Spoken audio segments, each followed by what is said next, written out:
Hello और welcome on science train. और इस सफ़र पे हम लोग पढ़ रहे हैं वर्क, एनर्जी और पावर चैप्टर। और इस चैप्टर का दूसरा वीडियो लेके हम हाजिर हैं। हम लोग पिछले क्लास में वर्क को डिफाइन किए, उसके क्या क्या आयाम हो सकते थे, उन सब को लेके कई न्यूमेरिकल्स लिए और न्यूमेरिकल के थ्रू चीज़ों को क्लियर किए। कॉन्सेप्ट्स को बढ़ाते हुए अब आगे बढ़ते हैं। और अगर फोर्स वेरिएबल हो तो इसकी बात से शुरू किया जाए कि जब तक आपको बोला नहीं जाए, एक तो फोर्स कांस्टेंट लेना है और डिस्प्लेसमेंट को फोर्स के डायरेक्शन में ही ले लेना है, मतलब कॉस 0 1 ले लेना है। लेकिन जब प्रॉपर बात करें तो आप डॉट प्रोडक्ट निकालेंगे, कई बार वेक्टर के फॉर्म में ही दे दे फोर्स और डिस्प्लेसमेंट, तो आप डॉट प्रोडक्ट निकालिए और वर्क निकालिए। वर्क पॉजिटिव भी हो सकता है, निगेटिव भी हो सकता है। जो फिजिक्स का वर्क है वो ऐसा ही डिफाइन हुआ है कि फोर्स डॉट डिस्प्लेसमेंट। तो फोर्स और डिस्प्लेसमेंट के डॉट प्रोडक्ट को वर्क कहा आपने। अब अगर फोर्स भी वेरिएबल हो जाए, फॉर एग्जांपल हम लोग बात कर रहे हैं वेरिएबल फोर्स का,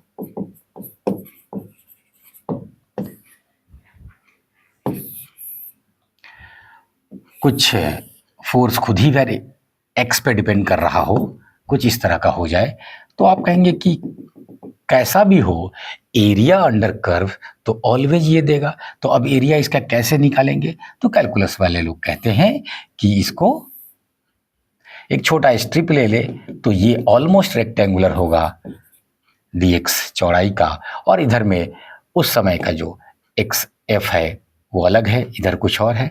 तो आप बेसिकली एफ जो एक्स का फंक्शन है वो करके और इधर से इंटीग्रेट करेंगे। तो ऐसे केस में क्या करेंगे? तो आप कहेंगे function force as a function of x dot d x, और उसको इंटीग्रेट करेंगे। ठीक, एक्स जहां से जहां तक जा रहा है, तो अगर ये 0 है और ये एक्स है तो ये 0 से एक्स तक इंटीग्रेट करेंगे। ठीक, और जहां जहां स्ट्रेट लाइन वाली चीजें होंगी वहां पे आप प्रॉपर एरिया निकालेंगे, तुरंत निकलेगा। इंटीग्रेशन पे कहने का मतलब ये कि कैलकुलस की भाषा में भी आपको फोर्स वेरिएबल दे के पूछ दे, तो फॉर एग्जांपल जरा देखा जाए तो क्वेश्चन में अगर कह दे कि फोर्स जो है ये खुद ही 5x प्लस 6 है, ठीक है ना, और calculate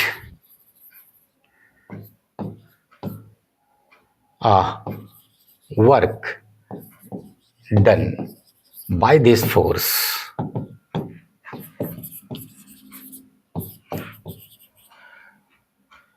from 0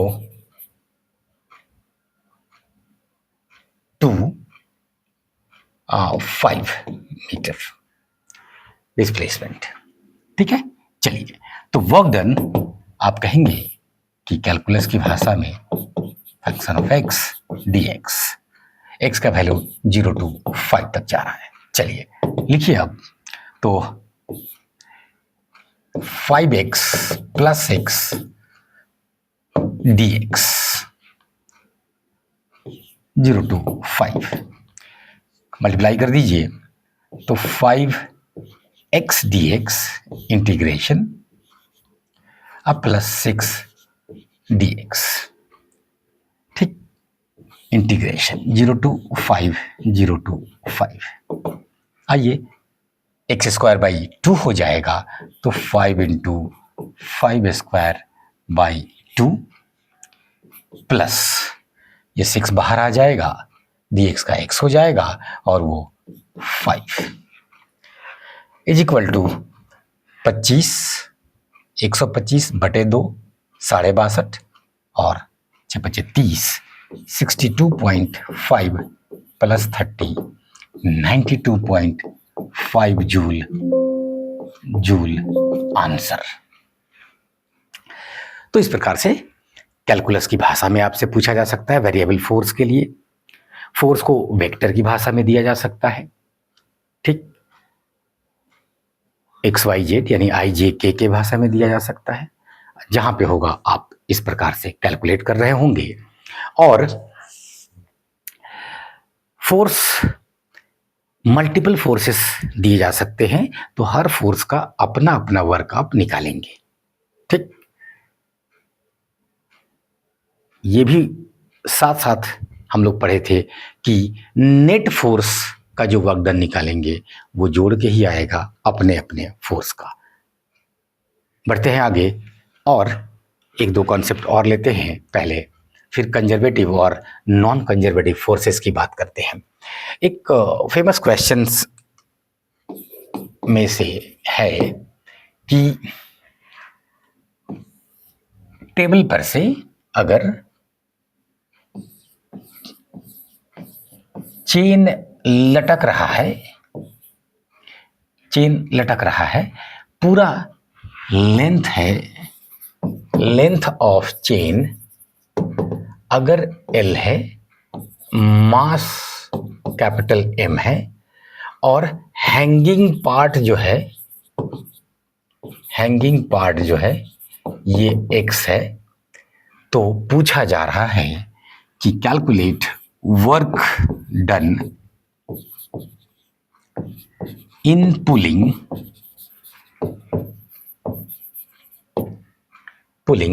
the chain on the table. एक सिमिलर क्वेश्चन जब आप फ्रिक्शन पढ़ रहे होते हैं तो आपसे ये पूछा जाता है कि यहाँ पे अगर कोएफिशिएंट ऑफ फ्रिक्शन दे दिया हुआ है तो मैक्सिमम कितना लेंथ है जो नीचे लटक सकता है। तो ये वाला mg कहेगा गिर जाओ और उधर में म्यू mg कहेगा रुक जाओ, दोनों को बैलेंस कर देते हैं वहां पे आप। ठीक, यहाँ पे कुछ और पूछ रहा है कि अगर इसको ऐसे खींचा गया तो ये ऊपर जाएगा। ठीक है ना, कितना काम करना पड़ा। तो इसमें या तो आप कैलकुलस की भाषा में बात करेंगे कि एक dx काटेंगे, वो लटके हुए पार्ट को अगर x आपने माना है, ठीक, तो वो काटेंगे, इसका मास निकालेंगे और इंटीग्रेट करेंगे। लेकिन जो शॉर्टकट है वो ज़्यादा काम का है। ठीक, वो ये कि जो x लटका हुआ है इसका मास हम देख ले तो यही ना mg है जो कह रहा है नीचे की तरफ गिराना चाह रहा है इसको, आप उसके अगेंस्ट खींच के ऊपर ले जा रहे हैं। तो आप देख लीजिए कि ये mg है, इधर उसके अगेंस्ट आपको उधर वो फोर्स लगाना पड़ेगा। ठीक, तो ये m जो लटका हुआ पार्ट है उसका सेंटर ऑफ मास कहाँ है, तो यहाँ पे होगा, इसके बीच में कितना पे, तो x/2 पे। तो आप फोर्स निकाल लेंगे वही जो इसका mg है इनटू डिस्प्लेसमेंट x/2 हो जाएगा। ठीक, तो चलिए W बराबर, ठीक, फोर्स इनटू डिस्प्लेसमेंट। फोर्स जो है ये छोटा वाला m जो लटका हुआ है इनटू g और डिस्प्लेसमेंट x/2। अब आइए x का मास कितना होगा, तो आप कहेंगे मास ऑफ x जो होगा, जो छोटा m है, ये basically mass per unit length, जो उसका लीनियर मास डिस्ट्रीब्यूशन है, मास पर यूनिट लेंथ को x से मल्टीप्लाई कर देंगे तो उसका मास निकल जाएगा। ठीक है ना, ये बात। तो चलिए mx/l आ गया gx/2, तो हाफ इधर ले लीजिए, mgx²/l, ये वर्क डन हो गया। तो देखिए आप सेंटर ऑफ मास से बहुत आसानी से बन रहा है कि हम इसको एक पॉइंट मास मान लेंगे तो सेंटर ऑफ मास पे आ जाएगा, और इसी को तो टांग के ऊपर ले गए हैं। ठीक, इस पॉइंट मास को टांग के ऊपर ले गए हैं, कितना ऊपर ले गए हैं, x/2, वही डिस्प्लेसमेंट है। और फोर्स कितना लगाना पड़ेगा, तो इसका जो मास है mg, उसके अगेंस्ट उतना काम करना पड़ेगा। ठीक है, तो ये रही बात। अब आइए बात करते हैं हम लोग conservative and non conservative forces का। तो नेचर में जितने भी फोर्सेस हैं उनको इन दो कैटेगरी में बांटा जा सकता है। एक का नाम है कंजर्वेटिव फोर्स और दूसरे का नॉन कंजर्वेटिव।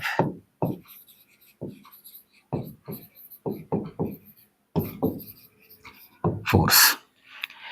कंजर्व का मतलब होता है इनिशियल जो था फाइनल तक वो बनाए रखना, मतलब कंजर्व रखना। मतलब मैं कंजर्वेशन वाली बात कर रहा हूं। आप पहले से नाम सुनते रहते हैं, law of conservation of momentum, energy, law of conservation of mass, इस तरह की बातें आप कर रहे होते हैं पहले से।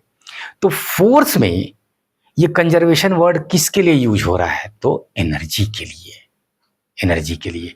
वैसे फोर्सेस जो एनर्जी को कंजर्व रखते हैं, ठीक, सर्टेन सिचुएशंस में ऑफ कोर्स कंडीशन अप्लाइड होगा, जो कंजर्व रखते हैं वो कंजर्वेटिव हो जाएंगे। और नॉन कंजर्वेटिव जो है वो कंजर्व नहीं रख पाते हैं, बर्बाद कर देते हैं एनर्जी को। और एनर्जी को बर्बाद करने वाला जो फोर्स है उसका मेन जो है वो कौन है? तो कहिएगा फ्रिक्शन। तो इसके एग्जाम्पल में जो है ऑलवेज फ्रिक्शन और उससे रिलेटेड जो फोर्सेस है वही आएंगे। उससे रिलेटेड कौन है? Air resistance. देखेंगे गौर से तो वो फ्रिक्शन ही है, एयर फ्रिक्शन है, ठीक है ना।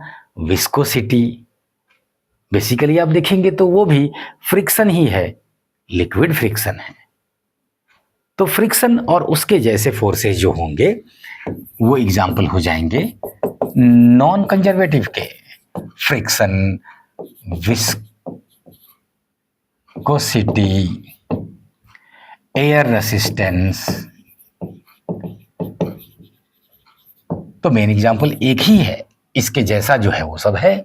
और मैं यहीं पे भी रुक रहा हूं, ठीक। कुछ और बातें एक आध बताएंगे, लेकिन ये एनर्जी बर्बाद करेगा तो एनर्जी की बातें फिर से आएंगी तो करेंगे हम लोग। नॉन कंजर्वेटिव वो हुआ। और जितने भी बाकी फोर्सेस हैं, खास करके जो फंडामेंटल फोर्सेस इन नेचर है,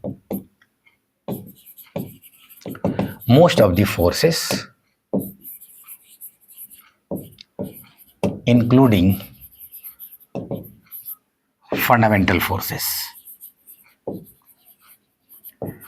फंडामेंटल फोर्सेस चार हैं, जैसा कि आप जानते हैं, इलेक्ट्रोमैग्नेटिक, ग्रेविटेशन, स्ट्रॉन्ग न्यूक्लियर और वीक न्यूक्लियर फोर्स, ठीक। इसके अलावा बाहर में एक बार बार सारे बुक्स में एग्जाम्पल रहते हैं स्प्रिंग फोर्स का, सब कंजर्वेटिव ले लेंगे आप। स्प्रिंग फोर्स क्या है? तो असल में स्प्रिंग के मॉलिक्यूल के बीच आपस का फोर्स है, तो कंजर्वेटिव ही है वो। एक प्रकार का इलेक्ट्रोमैग्नेटिक ही है ना। दो एटम्स के बीच बॉन्डिंग है तो वो कैसा फोर्स है? इलेक्ट्रोमैग्नेटिक, क्योंकि चार्ज की वजह से है, ठीक है ना। तो ये बात किस आधार पे ये कहते हैं? तो इस आधार पे कहते हैं कि इसमें वर्क डन जो है, ये लाइन आपको बोलना पड़ेगा हमेशा, work done is independent of path. रास्ते से इंडिपेंडेंट होगा। वर्क डन, आप जिस रास्ते से जाए, अगर इनिशियल पॉइंट और फाइनल पॉइंट सेम है तो वर्क डन सेम होगा, इंडिपेंडेंट ऑफ पाथ। और अगर इनिशियल पॉइंट और फाइनल पॉइंट एक ही जगह पे आ गया तो वर्क डन जीरो होगा, ठीक है ना। जो एनर्जी शुरू में था बाद में भी वही एनर्जी रह जाएगा तो वर्क डन जीरो हो जाएगा। तो एक तो ये बात कि work done is independent of path, ठीक है ना। और if initial and final points are same,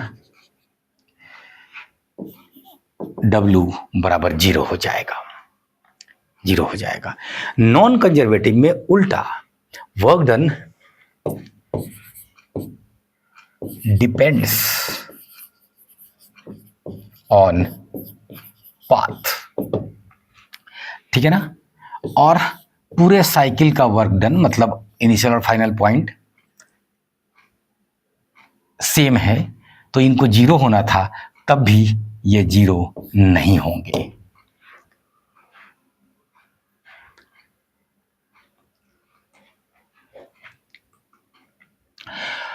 अगर इनिशियल पॉइंट ए है और बी है, तीन रास्ता हमने चुना, ठीक, जाने का।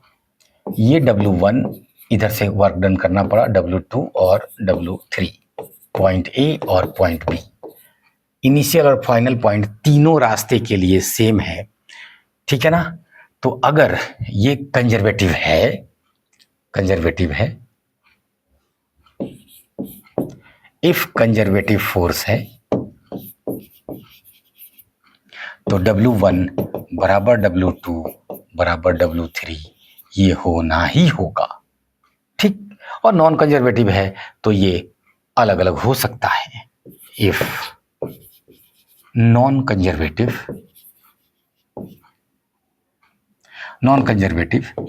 तब W1 ये W2 के बराबर हो ये जरूरी नहीं है, W3 के बराबर हो ये जरूरी नहीं है, ये पाथ पे डिपेंड करेगा, ठीक है ना। और अगर कंजर्वेटिव है तो ये तो सेम होना ही होगा। और अगर फिर वापस वो ए पे चला आए, इसको थोड़ा इधर दिखा दे हम लोग, इधर भी एक बार फिर से पॉइंट ले ले हम लोग ए और बी, और बोले कि चलो भाई एक बार घूम के यहाँ जाओ, ठीक है ना, और एक बार फिर आ जाओ, कुछ भी किधर से भी घूमते हुए जाइए, कोई दिक्कत नहीं। तो ये जाना और ये आना हुआ, मतलब इनिशियल और फाइनल पॉइंट सेम हो गया, ठीक है। इनिशियल भी वही एंड फाइनल भी वही, दोनों पॉइंट सेम है। तो यहां पे ये अगर जाना W1 था और आना W2 है, तो अगर कंजर्वेटिव है तो इन दोनों को जोड़ के 0 होना ही होगा, क्योंकि इनिशियल फाइनल और फाइनल पॉइंट सेम है। लेकिन अगर नॉन कंजर्वेटिव है तो ये 0 नहीं होगा, ये बात कहा जा रहा है, ठीक। फ्रिक्शन फेमस एग्जाम्पल है नॉन कंजर्वेटिव का। तो जरा देखिए क्या होगा कि मैं अगर ये कोई ऑब्जेक्ट और ये सरफेस है, ठीक है ना, तो देखिए मैं इसको इस पर से घसीटता हुआ ले जाऊं तो ये रास्ता अगर बड़ा है तो ज्यादा दूर तक घसीटाएगा, ज्यादा वर्क डन होगा, ठीक है ना, एनर्जी ज्यादा बर्बाद होगा, आगे चल के देखेंगे। आप इधर आइए तो रास्ता छोटा है तो कम दूर तक घसीटाएगा, एनर्जी कम बर्बाद होगा, वर्क डन डिफरेंट होगा, ठीक है। अभी अभी मेरे मुंह से ये बात निकली एनर्जी बर्बाद होने का। तो जो नॉन कंजर्वेटिव फोर्सेस है ना, जैसा कि आपने देखा फ्रिक्शन और उसके जैसे ज्यादातर फोर्सेस, ये सब एनर्जी बर्बाद करते हैं, और मैंने शुरुआत में ही कहा कि कंजर्व नहीं करते हैं। तो नेचर में एनर्जी बर्बाद करने का ये मुख्य स्रोतों में से आता है, जगह जगह फ्रिक्शन, ये वो। दूसरा हीट आता है, जब एनर्जी को कुछ समझ में नहीं आएगा तो वो हीट में कन्वर्ट हो जाएगा, कोई भी चीज तुरंत गर्म हो जाता है और एनर्जी रेडिएट कर देता है। चलिए आगे बढ़ते हैं। कंजर्वेटिव और नॉन कंजर्वेटिव के बाद जितने भी कंजर्वेटिव फोर्सेस हैं उसके साथ एसोसिएटेड होगा एक पोटेंशियल एनर्जी, ग्रेविटेशनल फोर्स तो gravitational potential energy, electric force तो electrical potential energy, magnetic force तो मैग्नेटिक पोटेंशियल एनर्जी। इसी तरह से तो कंजर्वेटिव फील्ड के साथ एक पोटेंशियल एनर्जी जुड़ा हुआ होगा और नॉन कंजर्वेटिव के साथ ऐसा कोई कॉन्सेप्ट नहीं आएगा, क्योंकि ये पोजीशन के वजह से कुछ एनर्जी होगा नहीं होगा, यहाँ पे होगा। फॉर एग्जाम्पल ग्रेविटेशनल फील्ड में अगर ये पोजीशन है तो इसका ग्रेविटेशनल पोटेंशियल एनर्जी कुछ और है, हम उठा के ऊपर ले गए तो काइनेटिक एनर्जी तो पहले भी 0 था, बाद में भी 0 है, लेकिन यहाँ का पोटेंशियल एनर्जी अलग हो गया, क्योंकि हमने जो काम किया वो इसका एनर्जी बढ़ाया। देखेंगे अगले सेक्शन में। अब चूंकि कंजर्वेटिव और नॉन कंजर्वेटिव आपने सीखा, तो जल्दी से एक क्वेश्चन के थ्रू और इसको थोड़ा सा फील करने की कोशिश करते हैं। चलिए,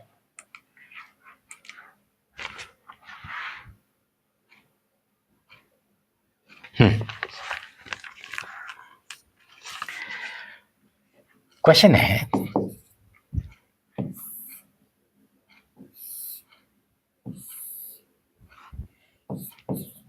$60 डिग्री हमने लिया। एक बॉडी है जो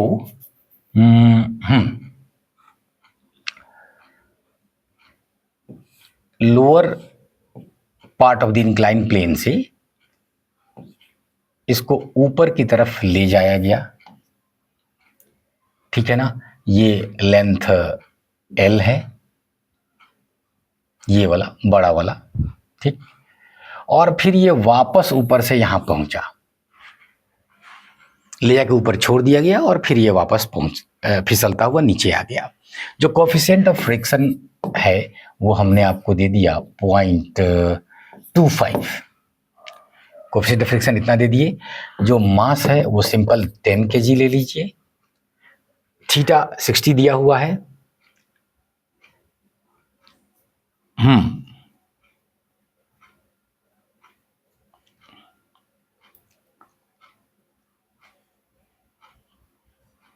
चलिए, क्वेश्चन है, work done by the applied force over the upward journey.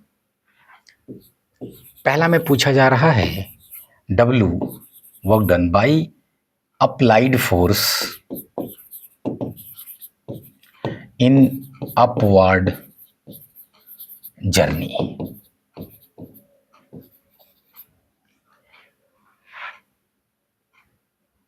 दूसरा में पूछा जा रहा है work done by gravitational force over the round trip, ठीक है ना। Work done by gravitation in round trip का मतलब ऊपर गया और फिर वापस जहां था वहीं पहुंच गया। C work done by the frictional force over the round trip. Work done by force of friction in round trip, over the round trip या इन द राउंड ट्रिप, ठीक है ना। चलिए एक एक करके लेना शुरू करते हैं। सॉल्यूशन में पहला, अप्लाइड फोर्स अपवार्ड जर्नी में, मतलब लोअर से हायर तक गया।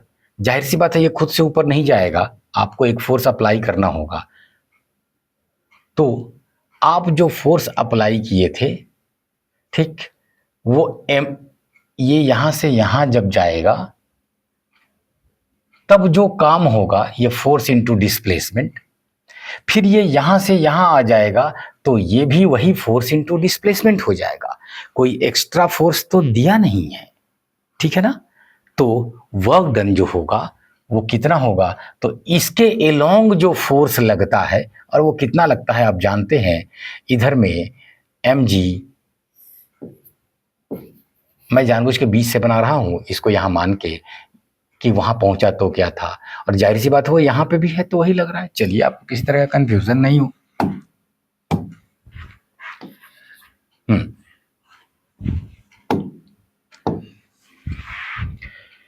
इधर mg cos थीटा, ये तो बार बार आपको आता है, और इधर mg sin थीटा, ठीक है। क्या यही नॉर्मल रिएक्शन हो जाएगा? हाँ, नॉर्मल रिएक्शन की जरूरत पड़ेगी क्योंकि फ्रिक्शन की भी बात कर रहा है ये। तो चलिए, इसके एलोंग जो फोर्स है और इसके एलोंग जो दूरी है उसको मल्टीप्लाई कर देंगे तो वर्क डन आ जाएगा। डिस्प्लेसमेंट उधर ऊपर जाने में, और फोर्स जो आप लगाएंगे वो ऊपर ही लगाएंगे उसी डायरेक्शन में।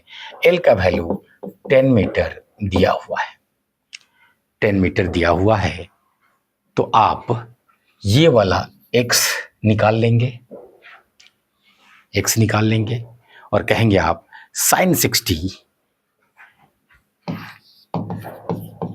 इज x बाई 10, इसलिए x is equal to 10 sine 60, और साइन 60 का value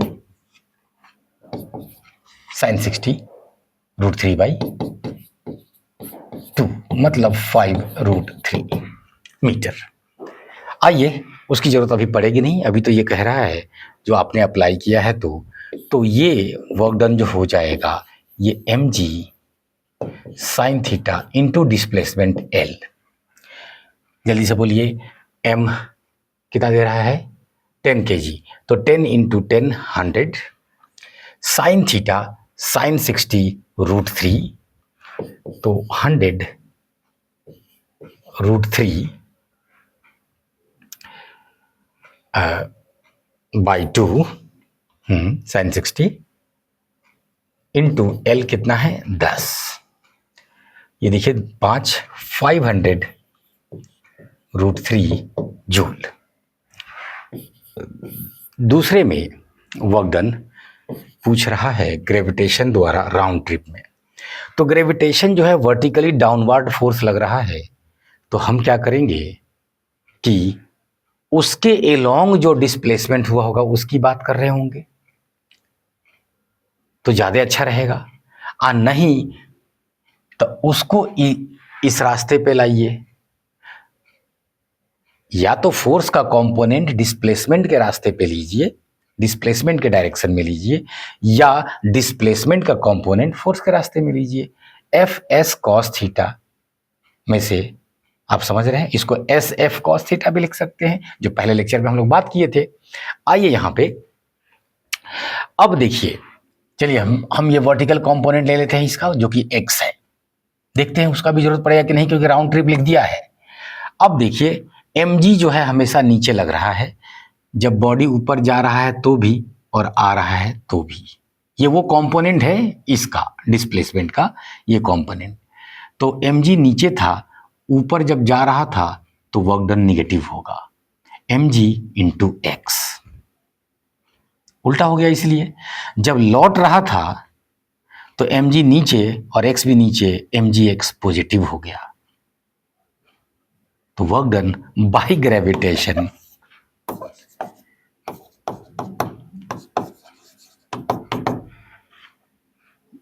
minus mgx plus mgx is equal to 0।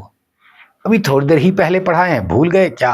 अगर इनिशियल पॉइंट और फाइनल पॉइंट सेम हो गया और gravitational field is a conservative field, ठीक, इनिशियल फाइनल पॉइंट सेम है तो इसलिए वर्क डन को 0 होना ही होगा। Last, force of friction round trip में पूछ रहा है, ठीक, तो जो फोर्स है फ्रिक्शन उसके द्वारा वर्क पूछ रहा है, तो फोर्स ऑफ फ्रिक्शन कितना होता है, तो म्यू एन, एन यहां पे कितना है, तो mg cos थीटा, तो ये हो गया फोर्स ऑफ फ्रिक्शन। और डिस्प्लेसमेंट कितना है, L, जाने में भी L, चूंकि राउंड ट्रिप की बात कर रहा है, और आने में भी L। तो याद रखिएगा, जब जा रहा था तो फ्रिक्शन निगेटिव वर्क करेगा, और जब आ रहा था तो फिर फ्रिक्शन ऊपर लगने लगेगा और निगेटिव वर्क करेगा। तो इसलिए फ्रिक्शन का निगेटिव निगेटिव वर्क जुड़ता चला जाएगा। एनीवेज, आइए यहाँ पे लिखिए वो W, तो W बराबर फोर्स इनटू डिस्प्लेसमेंट, जाने में भी और आने में भी, और दोनों माइनस साइन के साथ, तो इसलिए 2 into force into displacement. 2 mu दिया है 0.25, m है 10 ही है, g भी 10 है, mu m g cos 60 half होता है, और इंटू l ये भी 10 है। जल्दी से कैलकुलेट कर लीजिए, ये देखिए ये 0.5 हो जाएगा, फिर 10 से मल्टीप्लाई कर देते हैं, ये 10 10 100 है ना, तो मल्टीप्लाई कर दिए, इससे 25 हो जाएगा सीधा ये 25, और ये 2 से तो 2 कट ही जाएगा, तो 25 गुना 10 minus 250 joule answer, minus 250 joule answer.